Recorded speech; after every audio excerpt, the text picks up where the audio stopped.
आइए सीधे शुरुआत करते हैं। आज के इस बेहद खास विश्लेषण में आपका स्वागत है।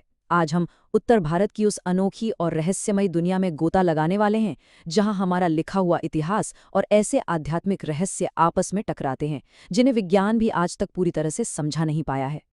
आप देखिए, गोरखपुर, बलरामपुर और कुशीनगर, ये सिर्फ कोई साधारण प्राचीन शहर या गांव बिल्कुल नहीं है।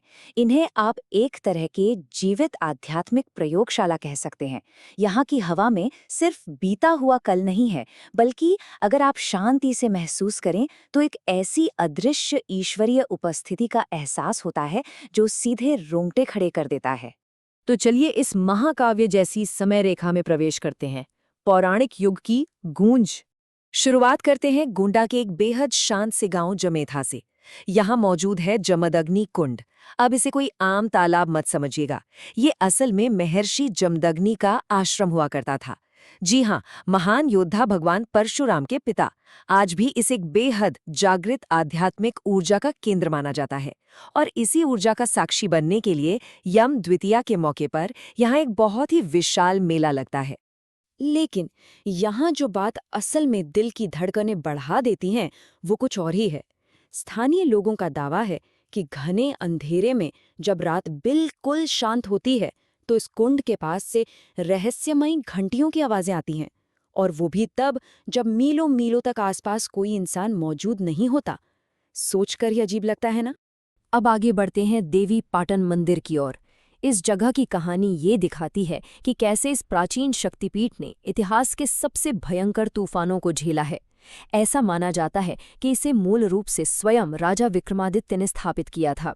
फिर औरंगजेब के समय इसे नष्ट कर दिया गया, लेकिन आज जो शानदार संरचना हम देखते हैं, वो बस उसी अटूट विश्वास का जीता जागता सबूत है। और कमाल की बात तो ये है कि इसी जमीन से महाभारत का एक रोंगटे खड़े कर देने वाला किस्सा भी जुड़ा है। कहा जाता है कि ये बिल्कुल वही जगह है जहां महाभारत के सबसे बड़े योद्धाओं में से एक कर्ण को भगवान परशुराम से उनका सबसे बड़ा और सबसे शक्तिशाली वरदान मिला था, ब्रह्मास्त्र की विद्या। चलिए अब इस यात्रा के अगले पड़ाव पर चलते हैं, संतों और बुद्ध की भूमि। जब हम गोरखपुर के गोरखनाथ मंदिर की बात करते हैं, तो ये सिर्फ ईंट पत्थर की कोई इमारत नहीं है। ये नाथ संप्रदाय का सबसे बड़ा केंद्र है। यहीं पर गुरु गोरखनाथ ने घोर तपस्या की थी। यहाँ आज भी वो अखंड धूनी जल रही है जो कभी बुझी नहीं। और रहस्य की बात तो ये है कि रात के समय यहाँ ध्यान करने वाले साधुओं को अक्सर एक अनजानी बेहद रहस्यमयी सुगंध महसूस होती है, जिसका स्रोत आज तक कोई नहीं जान पाया।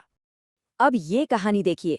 सदियों से ये अंधविश्वास फैला हुआ था कि मगहर में मरने वाले को कभी मोक्ष नहीं मिलता। लेकिन फिर आते हैं महान संत कबीर।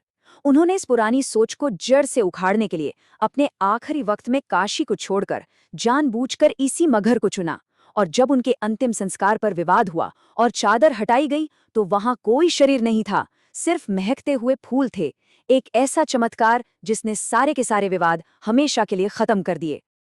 अब अगर हम भगवान बुद्ध की बात करें, तो ध्यान देने वाली बात यह है कि उनकी पूरी आध्यात्मिक यात्रा का नक्शा इसी क्षेत्र से होकर गुजरता है। देखिए, लुम्बिनी में जन्म, श्रावस्ती में उनके अकल्पनीय चमत्कार, और अंत में कुशीनगर में उनका महापरिनिर्वाण।